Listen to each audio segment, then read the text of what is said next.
Good morning. आज हम बात करेंगे क्रोनिक ओटाइटिस मीडिया के बारे में, जिसमें कि दो वैरायटी होती हैं। एक कान की हड्डी गलने वाली बीमारी होती है, एक कान के पर्दे में छेद हो जाता है। आज हम बात करेंगे स्पेसिफिकली कान के पर्दे में छेद के बारे में। तो कान के अंदर जो पर्दे में छेद होता है, उसको समझने के लिए हमें कान में क्या क्या चैम्बर होते हैं, कान की बनावट कैसी होती है, उसको समझना। तो कान के अंदर यूजुअली 3 चैम्बर होते हैं, जैसा कि हम यहाँ पे देख सकते हैं। ये ईयर ड्रम है। This pink part is ear drum. इसके बाहर का जितना भी हिस्सा है, this is known as external ear, ये बाहर का कान। एंड इसके अंदर जो ये ब्राउन पोर्शन है, इसको बोलते हैं मिडल ईयर। इसके अंदर ईयर की बोन्स होती हैं।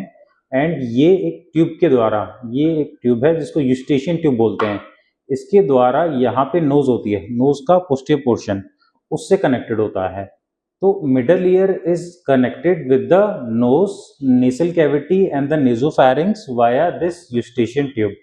एंड इस चैम्बर के अंदर एक और चैम्बर होता है जिसको बोलते हैं इनर ईयर, जिसके अंदर कान की नस होती है जो कि सुनने के लिए रिस्पॉन्सिबल होती है। तो जब भी पेशेंट को सर्दी खांसी या जुकाम होता है, तो उस समय क्या होता है, ये नेसल कैविटी और नेसोफैरिंक्स, यहाँ पे बहुत ज़्यादा सिक्रीशंस होते हैं, एडिमा हो जाता है, बहुत ज़्यादा सूजन हो जाती है।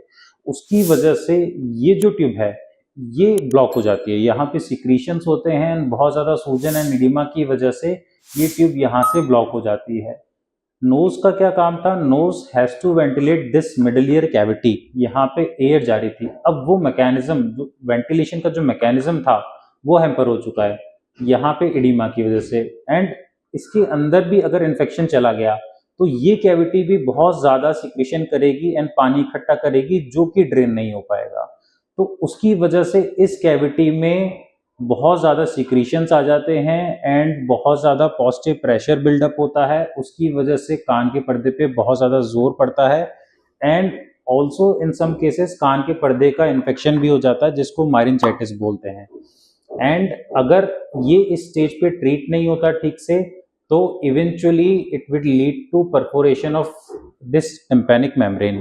एंड इतना ज़्यादा प्रेशर की वजह से कान का पर्दा वो प्रेशर झेल नहीं पाता एंड कान का पर्दा फट जाता है।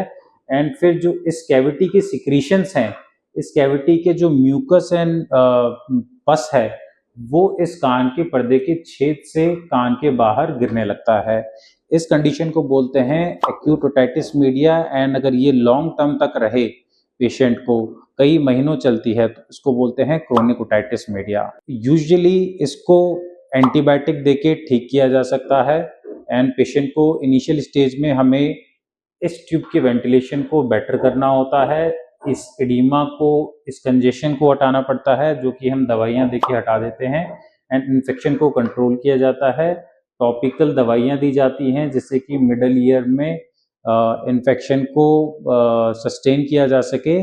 Coming to the treatment part, इसको ट्रीट करने के लिए अगर पेशेंट एक्यूट कंडीशन में आता है, उसको इन्फेक्शन है, अभी जस्ट उसके कान से पानी आना शुरू हुआ है, तो पेशेंट को एंटीबायोटिक्स दी जाती हैं, जो कि यूजुअली 1 से 2 हफ्ते के लिए होती हैं। उसमें क्या करते हैं कि हमें इस ट्यूब का वेंटिलेशन को वापस रिस्टोर करना है। एंड वंस ये रेस्टोर हो जाता है, तो इसमें वापस एयर जाएगी, इसके इन्फेक्शन को कंट्रोल किया जाएगा। टॉपिकल दवाई देते हैं जिससे वो इस परफोरेशन के थ्रू इस मिडल ईयर कैविटी में जाती हैं एंड यहाँ के इन्फेक्शन को कंटेन करती हैं।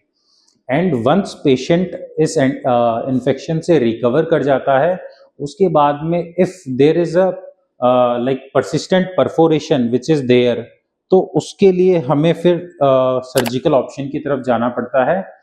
एंड सर्जिकल ऑप्शन में we have like mainly there are 2 types of tympanoplasty. One is conventional, जिसमें कान के पीछे के हिस्से में यहाँ पे चीरा दिया जाता है। एंड दूसरी जो वैरायटी होती है उसमें एंडोस्कोपिकली किया जाता है, जिसमें कोई चीरा नहीं होता। एंड पोस्ट ऑप में पेशेंट को करीब 1 दिन तक रहना पड़ता है। समटाइम्स हम डे केयर में पेशेंट को भेज देते हैं। पेशेंट को हर थर्ड डे पे आना पड़ता है for like 10 to 15 days. And usually इसमें पोस्ट ऑप रिकवरी काफ़ी फास्ट होती है, specially in case of endoscopic procedure. And आपको या आपके चाहने वालों को कोई भी इस तरह की समस्या हो, तो आप हमें कॉन्टेक्ट कर सकते हैं, नीचे दिए गए नंबर पे बात कर सकते हैं।